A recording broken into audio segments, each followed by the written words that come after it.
Okay, so I want to share with you one of the most overlooked power techniques in Photoshop, and it's called quick mask.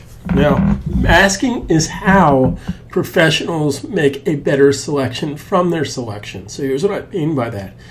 In a previous video, we created the mask, saved as a channel for the orange rose. Now, understand something.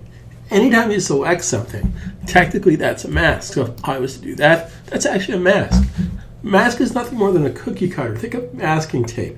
Everything inside of the selection is selected. Everything outside of it is protected. So as an example, if you would be for brush and I start painting, it's only going to paint inside this selected area because technically any selection is a mask. I'm going to change my brush mode back to normal. So if I brush, technically that's a mask. Now, one of the benefits of quick mask, I talked about this before, but quick mask doesn't increase your file size because quick mask is on the fly. And here's what I mean by that. Now, a couple things you have to consider here. When making a mask, a quick mask, you have to have something selected. In order to affect the mask, you have to select the mask. So here's what we're going to do, right? Now, in a previous video, we had the orange rose in a channel. So let's benefit from that. Let's benefit from the orange rose by hitting Command Option 7. Windows FE Control Alt 7. Where did I get that shortcut from? It's right here. It's Command 7 with the Option key. Command 7 would have showed me the mask. I don't want to see the mask. I want to load the mask. So it's Command Option 7. Now here's how this quick mask works. And here's my objective. I'm going to zoom in here, hold down the space bar, grab the page, move the page. All right. Now if I zoom in further here, I'm going to hold space bar, Command key, and zoom it in. Zoom it right to there, space bar, grab the page, move the page. Now, very important step. This is not the best selection. We got the selection in a previous video by selecting with our lasso tool. We went to the select menu, we grew the selection. Now it's not museum quality, it's not perfectly pixelated. I mean, it's not a perfect pixel selection. Now we can do better. Now this technique with quick mask is a very, very important part of how to make a better selection. Now understand something. The lasso tool, the wand tool, the marquee tool, the oval tool, those are great selection tools, but they're not the perfect selection tool. So a better selection tool is actually just a brush to select something. We can actually brush away our problems, and here's how it works. So I have to have something selected. So I have something selected. Then I simply hit the letter Q. Now before I do that, what I want to share with you, look in the bottom left-hand corner. Now to make this more visible, I'm just going to make my foreground color blue, my background color red. Right now, blue, red. So just get a visual snapshot of that for a second. Now, quick mask mode you can get by either clicking down here, or I can hit the letter Q, Q for quick mask. Now what that does, that puts a ruby color by default on the back of my image. Now let's think about this intuitively. Again, Q for quick mask mode, it's a toggle. It toggles between normal mode, quick mask mode, normal mode, quick mask mode. Just the letter Q. Now remember guys, it's the letter Q, not Command Q. Command Q would quit. Now let's think about this very intuitively. Right now, my foreground color is blue. My background color is red. However, when I go into quick mask mode, watch what happens. Actually, three things happen. One, it changes this to black and white. Two, I get a ruby lit mask on the back end of this. And three, I have a temporary quick mask. That's why it doesn't get stored permanently. So if I hit Q again, that disappears. Quick mask disappears, the ruby disappears, and it goes back to black, to foreground, background. Now, here's what I want to share with you.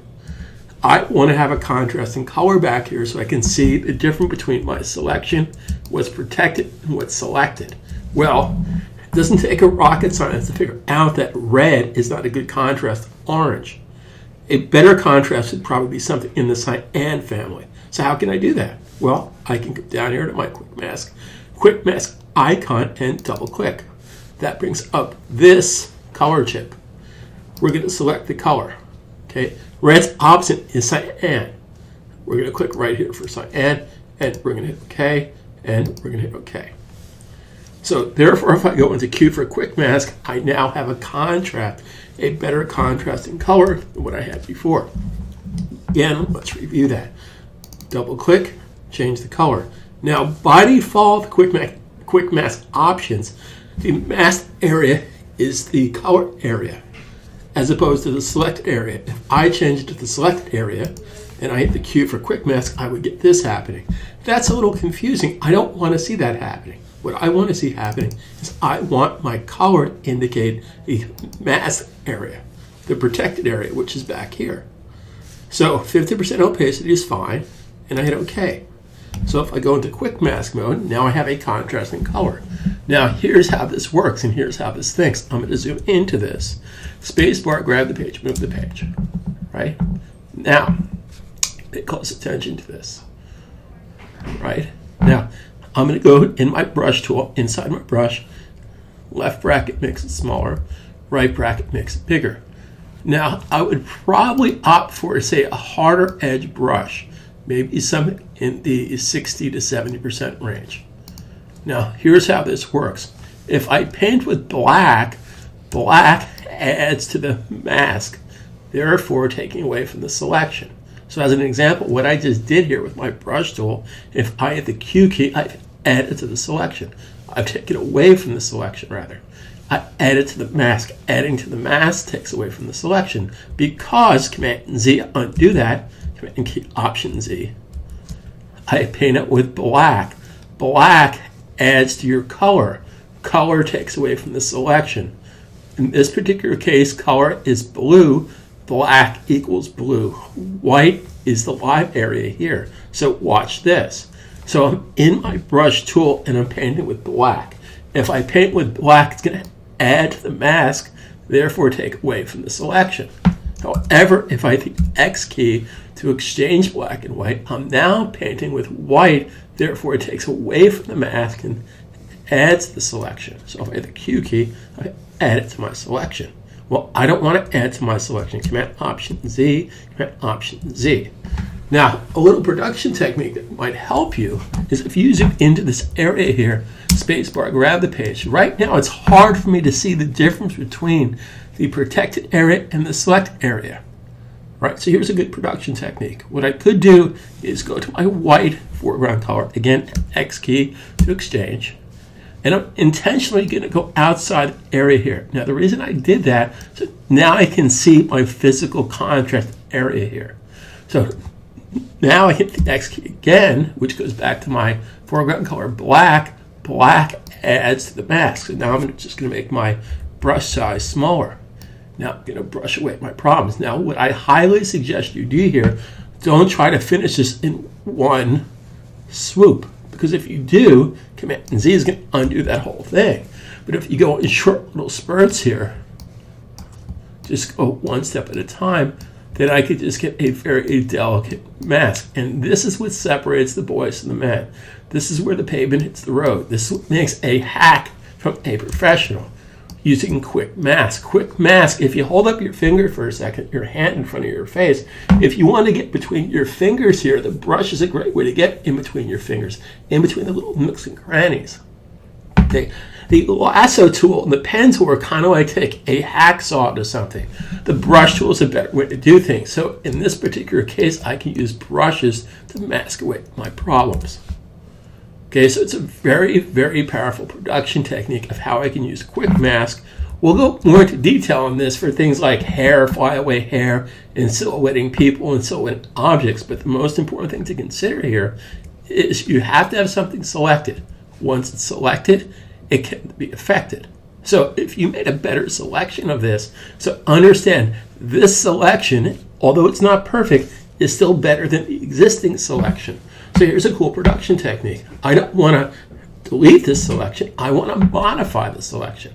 Anything about the selection is under the selection menu. So select menu, save selection. Now, what I want to do based on these choices, I don't want to make a new selection. I want to modify the existing selection. And it's going to say replace channel. Now, I add to the selection if I wanted to. I don't want to do that. I simply want to replace the channel. So if I hit OK, make a change, save a change, I successfully create a quick mask that modified this existing selection. So again, I just want to share with you, you can use the lasso tool, the pen tool, the wand tool to get a broad 98% selection by whatever means necessary. Then, simply from that point, go to Q for quick mask mode and brush your troubles away. So the brush key, if I paint with white, it's going to take away from the selection. Again, depending on your circumstance, if it's flyaway hair, I will show you techniques of how to use a feathered brush to affect that. Okay, so that's a good production technique to know. Quick mask mode. Quick mask mode does not increase your file size, and three things happen.